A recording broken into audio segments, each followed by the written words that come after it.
This is Fota Island, situated in Cork Harbour on the south coast of Ireland.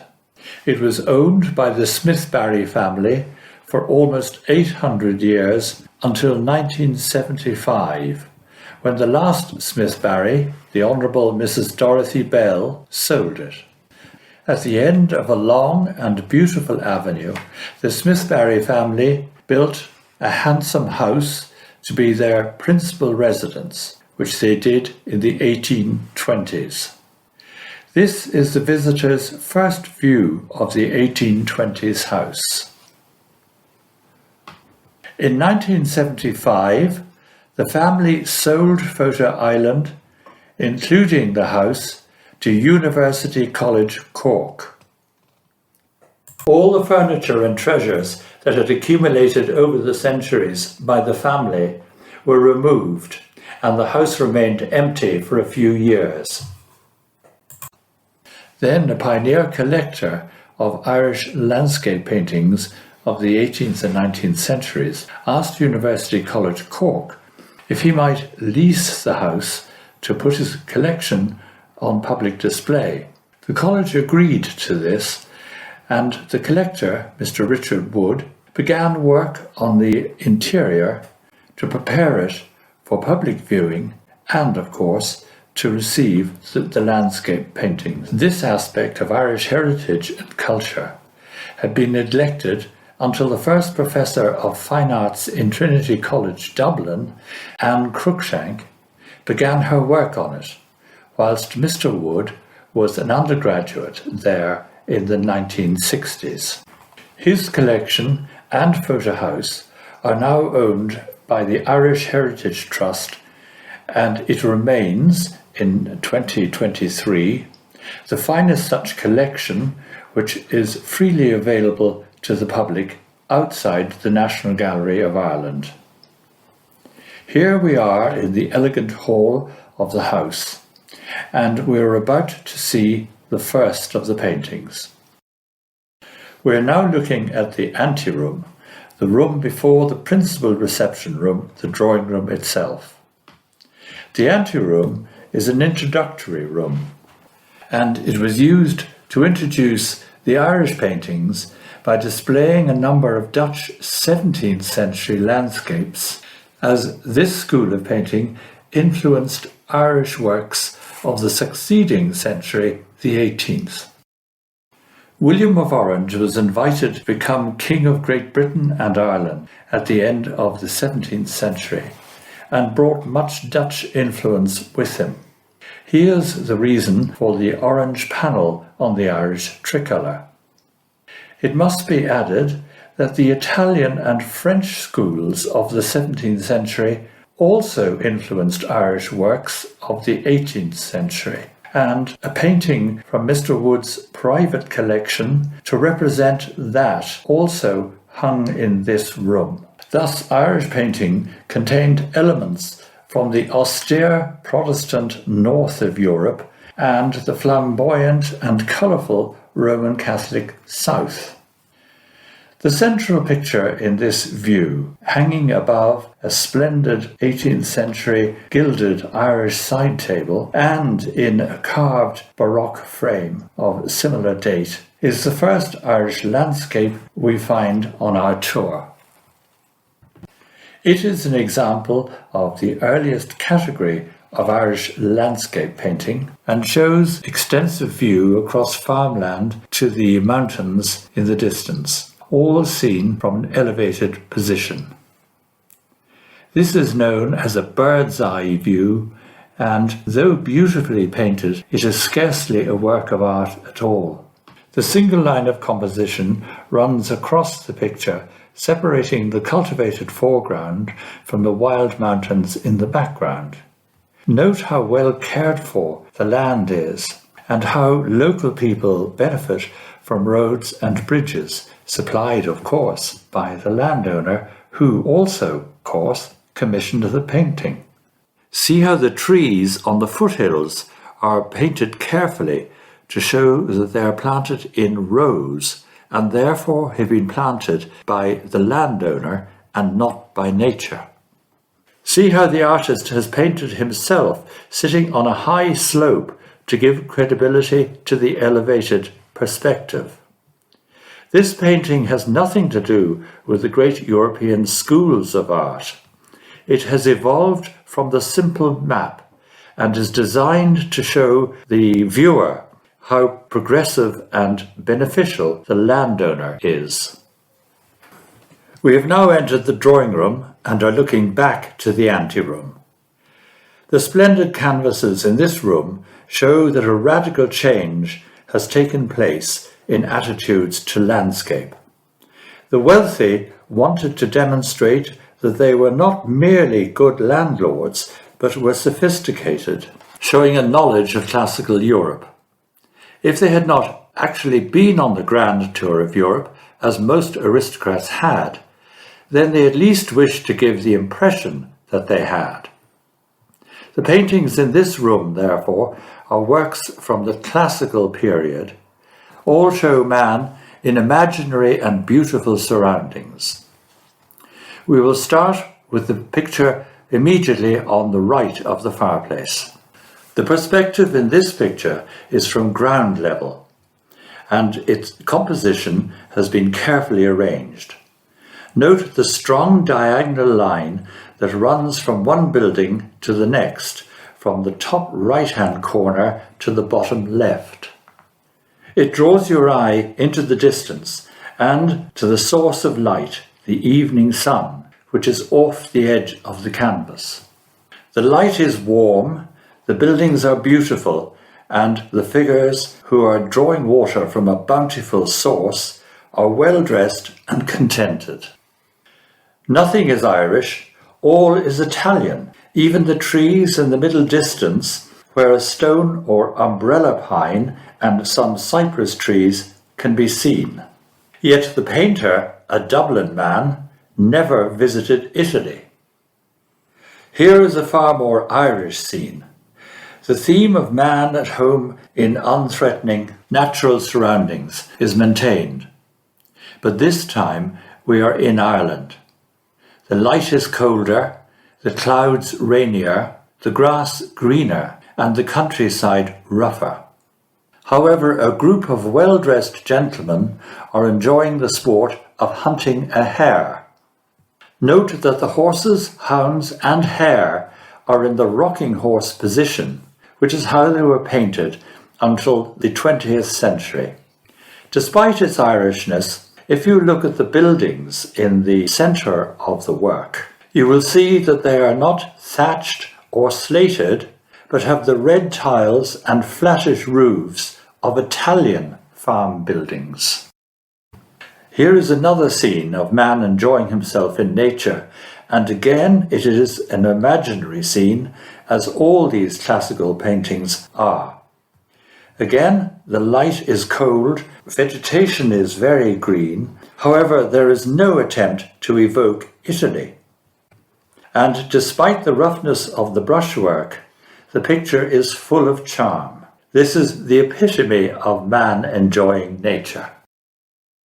We're now looking at the other end of the drawing room with its splendid painted ceiling, and here a group of 4 paintings hung, which are by 2 brothers. The elder, Thomas Roberts, was perhaps the most brilliant and refined landscape painter of his time, but sadly died at the age of 29. Here are 3 of the 4 pictures. The one on the left is by Thomas Sowtell Roberts. The other 2 are by his elder brother, Thomas. We will look at the central picture first, and note that it hangs over an elegant Irish side table of about 1770, which is about the date of the picture and its frame. This is an idealized classical landscape, which is one of the masterpieces of Irish painting. It shows an extensive coastal scene framed by trees on the left and trees on a mound on the right. Mountains on the left march out to sea, and the eye is taken by the inlet outwards to the hidden source of light which comes from behind the mound on the right. Note the lilting sense of imbalance in the composition, with the left-hand trees nearer and larger than those on the right. And also note that the trees on the right can be recognized, unlike most such pictures. There is an ash, a larch, and some Scots pines. The landscape is entirely Irish, and so is the weather, with rainy clouds and even a rainbow in the sky. The concept of the picture derives from classical painting of France and Italy of the 17th century, but there is the influence of Dutch 17th century painting also. The Dutch 17th century school took more interest in everyday life, often showing people at work. Here we have travellers resting on their journey, and the man is actually dressed in the costume of the Dutch 17th century. In the distance, behind them, faintly painted, a shepherd can be seen emerging on the same road with a small flock of sheep and goats. The rainbow hovers over them as if giving them nature's blessing. This much smaller and less ambitious painting is also by Thomas Roberts, the elder brother. It too shows the elements of classical painting, with its imaginary scene bathed in warm Italian light from a hidden source. The lilting imbalance of the composition is more pronounced, and again Dutch influence can be seen, with the woman, the little boy, and goats. But the landscape is entirely Irish. This work is by the younger brother, Thomas Sowtell Roberts, and again is of an imaginary scene with man at home in nature. Its Dutch influence is a little stronger, with workmen and women prominently displayed. Perhaps the only way to distinguish this as being by the younger of the two brothers is to look at the Scots pines. They are stiff and rigid, unlike their natural characteristics, as painted by the elder brother in the larger landscape. This is a very similar picture by Thomas Sowtell Roberts, showing the classical background of the imaginary scene, the Dutch interest in ordinary people engaged in their work, and the Irish landscape. This combination shows Ireland's links with Europe and produces pictures of great charm. We are now in the library of Fota House, which has only a token number of books, which echoes how the Smith-Barry family arranged the rooms. Their rich red wallpaper also echoes the decor of their time. The paintings put on display here demonstrate the shift in interest from imaginary classical landscapes to a lively intellectual interest in the real world, the world around the artist and the patron.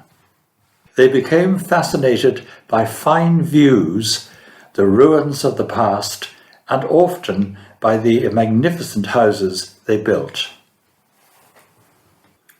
The first picture of this group is a puzzle. It contains many of the elements of classical painting as seen in the drawing room: the calmness and pleasure of nature, man enjoying himself in it, the hidden source of light, and the warmth light of Italy. But there is one great difference, which is that this is a real recognizable view of the lower lake in Killarney, County Kerry. The ruin on the left, with this round-topped Hiberno-Romanesque doorway, still stands there, as does the stump of the round tower, a very Irish feature, on the other side of the road. But there is another intriguing feature. In reality, this scene is dramatic. The path the strollers are on is dangerously steep, and the mountains are certainly 3 times higher than they are depicted. Why is this? My speculation is that being painted in 1776, the classical form of painting was still the dominant one. This artist, however, was an early enthusiast for natural scenery, which is what he painted, but he suppressed all its drama so that it might be more appealing to the patrons of the day. Here is a view of the other end of the room. Its great heavy curtains came from another house's library, which was built at about the same time as Fota, and they were made in Dublin about 1830. We are going to look at the three paintings on the end wall. This is a far more mature and confident work by the same artist who painted the last picture, the Killarney scene. It shows a view of an island called Ireland's Eye from the village of Howth, just north of Dublin. A recognisable view does not always produce a pleasant picture, so the artist's challenge is to create something that is not just recognisable but delightful too.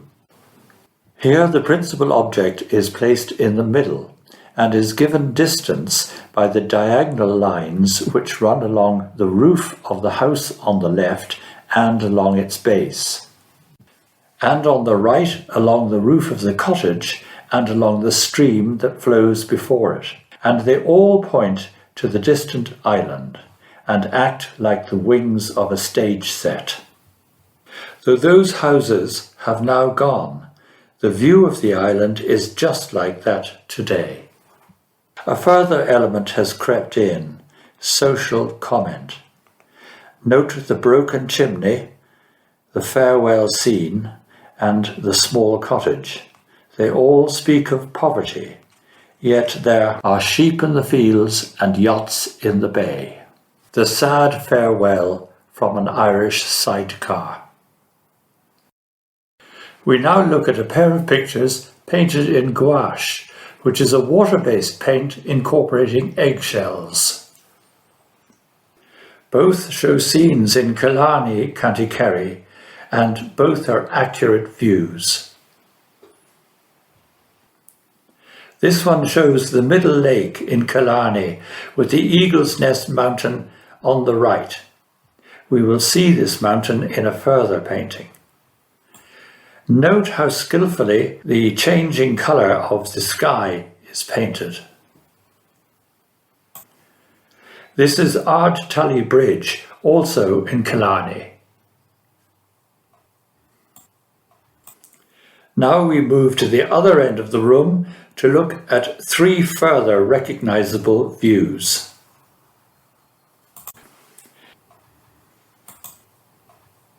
This first one, of a ruined castle on an island in the North Midlands in County Cavan, is a picture of particular significance in the history of Irish landscape painting. But firstly, we will examine its artistic qualities.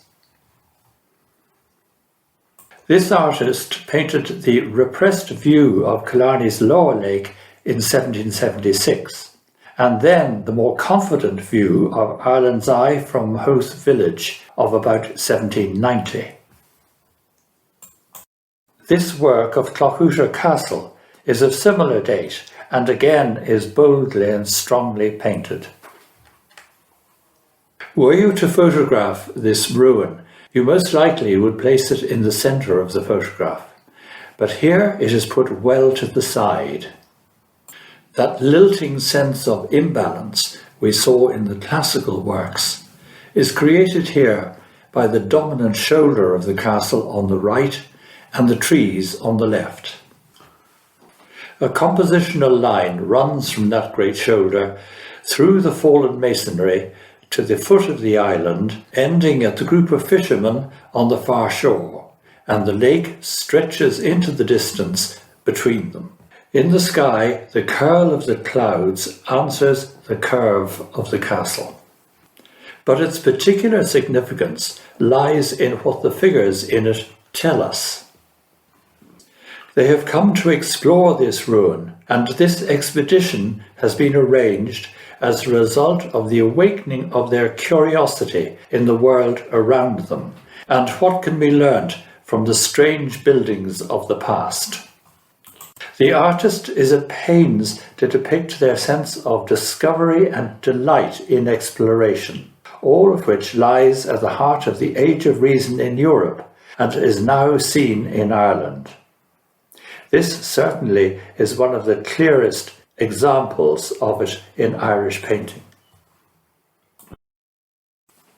This pair of pictures, though by a lesser artist, are of similar significance, and in particular the first one, as they display a further aspect of the Age of Reason. The owners are shown shooting game in the park before it. In the distance can be seen the ruins of a castle, which is shown in shadow, whilst the new house, built in classical style and incorporating geometric logic, is shown bathed in the light of reason. The garden front of the house with the river and an eye-catcher folly on the hill. This charming little picture is a view taken in the mountains of County Wicklow on the east coast of Ireland. Note how a number of lines created by roads and hedges converge at the little village, and how the opposite curves are created by the mountain in the background. The artist has included 4 different examples of Irish architecture: a thatched cottage, an 18th century classical house, a stone bridge, and a tower house. This watercolour, which hung in the watercolour room, shows Blarney Castle, home of the famous Blarney Stone, seen beneath the arch of a classical bridge, which was built in about 1780, but as a classical ruin, as often seen in classical paintings. It could be seen from the windows of the 18th century extension of the castle itself. Sadly, it was demolished in the 1950s. Blarney Castle was a stronghold of the ancient McCarthy clan. They lost it at the end of the 17th century to the Crown, and it was purchased by the Jeffreys family from England, who built both the 18th century extension of the castle and the bridge. They also built linen mills and the village of Blarney, and this picture shows the prosperous workers dancing a jig to the sound of the Irish pipes. The picture is a rare example of a mixture of ancient Celtic culture and modern classical. We now move to the dining room at the far end of the hall. This handsome pillared room is worth looking at, with its pillars being answered by its sumptuous curtains, which are based on a drawing of curtains in another Irish house of the same date and the same window arrangements as at Fota's dining room. The niche over the 1820s Irish sideboard was filled by an urn designed by Fota's architect, but for a different house. The combination of architecture, sculpture, and furniture, all of about 1825, creates a picture of pure neoclassicism. In this room, we see the next development of Irish landscape painting, the fourth. People began to realise that there was more to man's experience than rationality. There was also emotion and temperament. Nature was not always calm and pleasant. It too had its moods. This large work of the 1770s is a puzzle. It is by Thomas Roberts, the one who painted the masterpiece with the rainbow which hangs in the drawing room, which also dates from the 1770s. This picture too is an imaginary scene, so should it not hang in the drawing room with the other imaginary scenes? But some of its features are recognizable. The Eagle's Nest Mountain appears on the right, and the waterfall on the left must be based on Tork waterfall. Both of these are in Killarney, County Kerry. Even the abbey, though generic, is so reminiscent of Muckross Abbey, also in Killarney, that it must have been the inspiration. Though none of these elements are in true relationship to one another, as they are recognisable, should not this picture hang in the library with the others which show recognisable features? This painting, however, has one further element, which is in fact invisible. It is the wind. Nature can be turbulent, and we can see the effects of this turbulence. The tree is being blown violently, the water is being whipped from the waterfall, and the people are under strain, tightening their coats around them. Thomas Roberts was years ahead of his time in realizing that the power of nature is worth exploring. He heralds the Romantic Age. This is a far calmer picture, showing a scene in the mountains of County Wicklow. It is the first upright view we have come across, so the panorama of the scenery is of less importance than the interest the artist takes in various aspects of nature. See the dusty path, the sparkling stream, the vapour rising in the gorge, the verdant trees there, and the mountains seen through a dreamy summer haze. In fact, the one lone figure is contrasted with the towering oak tree and the heavy rocks which are so much older and more powerful and permanent than he is. Note also that this landscape is wild and that man has had almost no influence over it. The theme of this painting, also upright, continues in a far more dramatic work by the same artist. The mountains are higher, the sky is threatening, the waterfall thunders in the background, and the water looks dangerously deep. Again we see a dominant oak tree, and the one lone figure, lit dramatically from the side, is a monk, possibly a hermit, adding a spiritual element to the scene. Note how the unsettling atmosphere is strengthened by dark against light at the top and light against dark at the bottom. This miniature watercolour, shown in the watercolour room, is of O'Sullivan's Cascade in the lower lake of Killarney, County Kerry. The scene is accurately depicted, except that it has been made more awe-inspiring than it actually is by exaggeration. The torrent is far fuller and the figures far smaller than in reality. Nature is being romanticized to satisfy the public desire for its effect. At first sight, this picture looks as if it should hang in the drawing room, as it is an idealized imaginary landscape, with a handsome classical building as a main feature and a classical port town in the distance. However, see also how the building has been engulfed by trees and how it is crumbling because of them and the weather. See how the view of the harbour is being obscured by growing vegetation. So even the finest works of man can be destroyed by the power of nature. This small watercolour, shown also in the watercolour room, depicts one of Ireland's most important royal burial sites in the grounds of a fine monastery. It is situated on the banks of the River Shannon, which can be seen in the background. As well as the monastic buildings, a round tower can be seen and also a castle. All are in ruins. The monasteries of Ireland were suppressed in the 16th century by Henry VIII.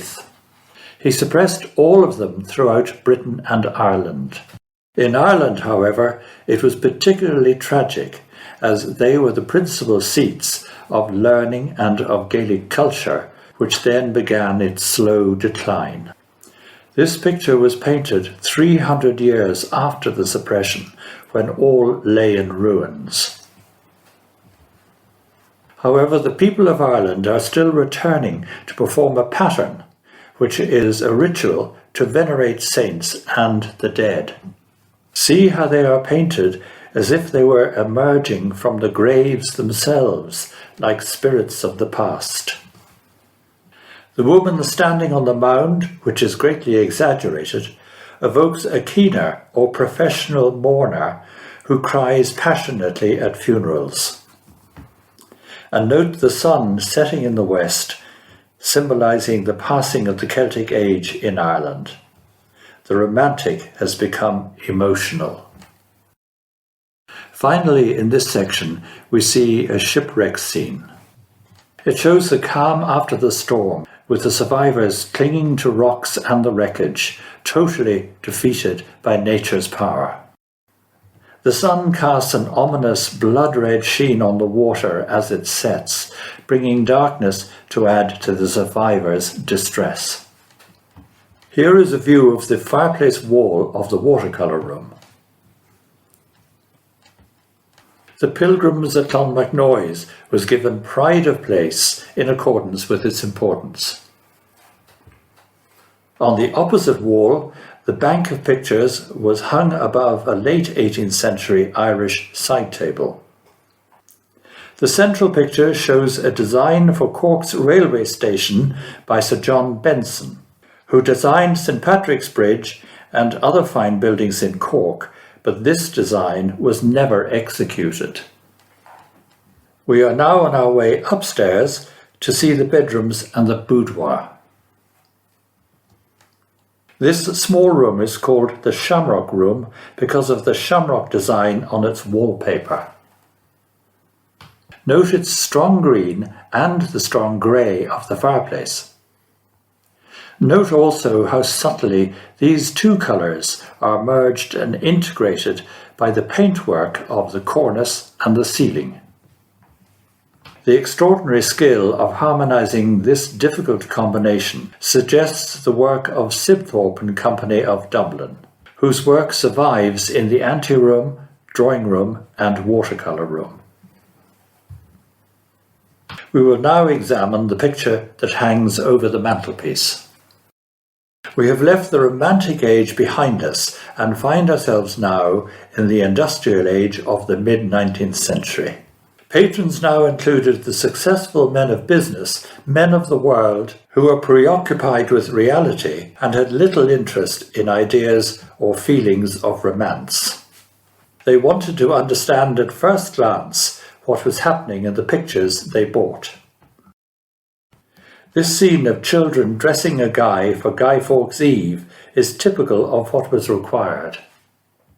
They are the privileged children of the rich, their activities being watched by a nanny and an old farmhand. There is no mystery and no philosophical message. The appeal is in the capture of the delight and excitement of children at play. Their delight lights up the scene and radiates pleasure. Note the fireworks in the hat by the boy who has thrown himself back in the hay. Now we move to the boudoir with its delicate plasterwork. This was a private sitting room of the lady of the house, where she used to interview her housekeeper each day, write letters and entertain her closest friends. This is the wall opposite the fireplace with the door which leads to the adjacent bedroom. See how the plasterwork simulates drapery. We will now look at the central picture. Again, it is clear what is taking place. We are looking at a couple enjoying the sport of hawking. As well as this, there is a strong element of the romance of medievalism in the scene. The couple's dress evokes an earlier age, and the sport itself was revived in the 19th century. See how the figures are treated. The young lady is seen against a pure blue sky. She evokes the image of the young Queen Victoria. Her companion is shown against the head of a noble horse, and the hawker, a servant, is crouching near the ground. They all form a pleasing sculptural group and are painted very precisely. Far freer brushstrokes are used for the background. which throw the principal subject into a virtually photographic focus. This is a charming scene of a boy stealing apples from the stall of a woman who is dozing.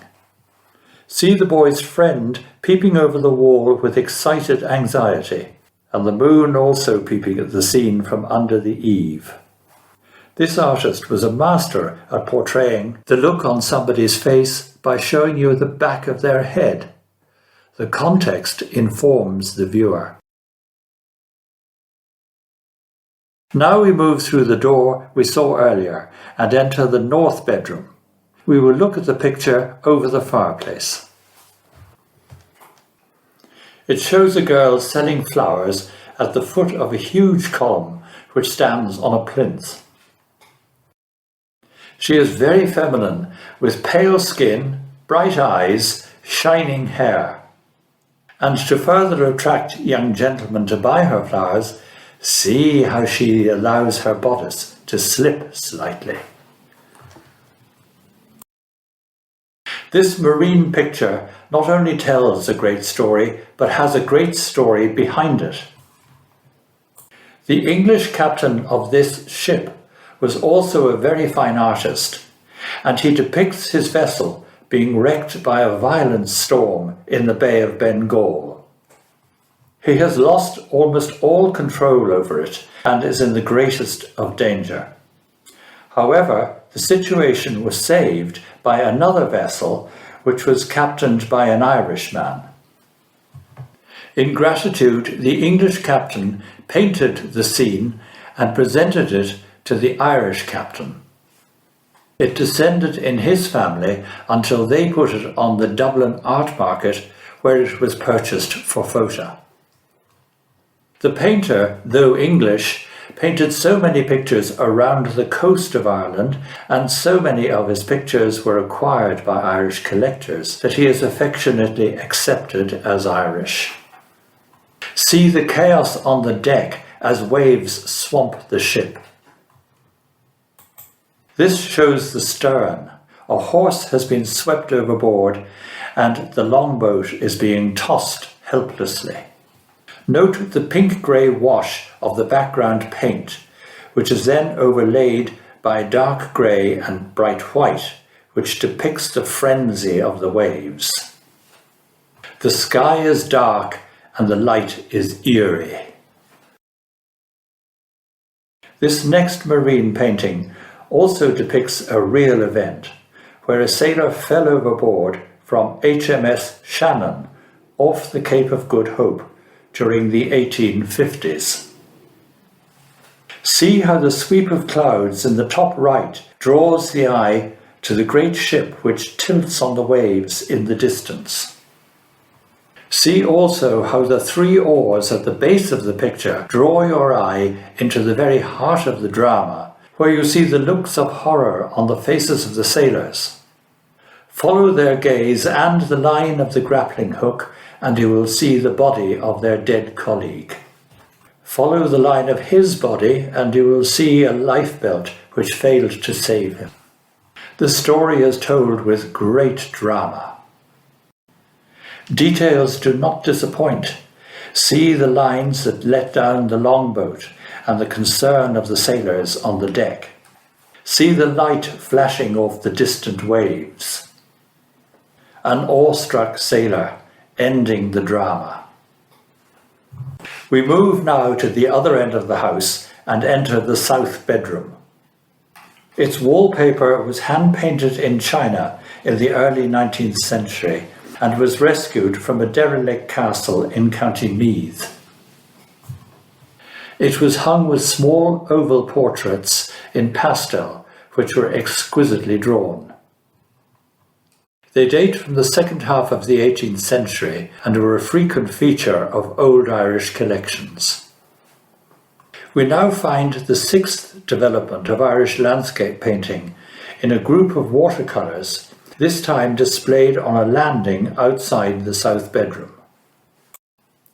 These are impressionist works where artists became dissatisfied with producing realistic views and wished instead to experiment with paint, allowing it to flow more freely, and more importantly, to paint not what we think we see, but what impresses itself on our eye.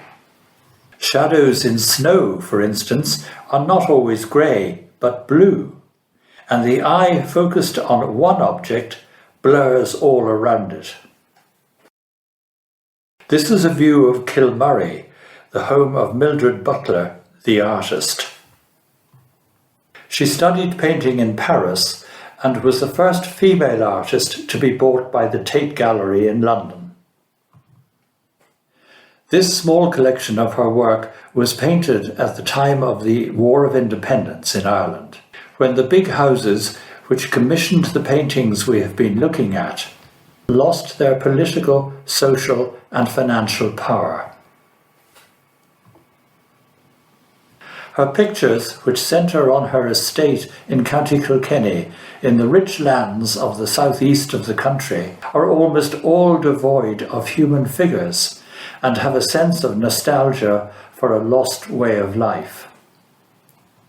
Her painting is delightfully free, allowing her colours to flow together. And they capture, as in this one of a bed of nasturtiums in her garden, the sultry mood of an overcast summer's day. In this final work of cattle waiting to be fed, it is divided into 3 horizontal bands: the grass, the wall and trees, and the sky. This rigid form is enlivened by the wandering line of the cow's path, which is picked up again by the birds in the sky and the silver lining of the clouds. The colours are unconventional. The dry grass is yellow and the trees a shade of purple, whilst the shadow of the central animal is a blob of green. Shortly after these pictures were painted, the War of Independence broke out. Not only did the owners of these houses lose their political power, but many of the houses were burnt, heralding the slow decline of this way of life. Thereafter, landscape painting took more interest in nationalism and the country's Gaelic heritage, and became part of Ireland's Gaelic revival. This, therefore, is a fitting point at which to end this examination of Irish landscape painting of the 18th and 19th centuries.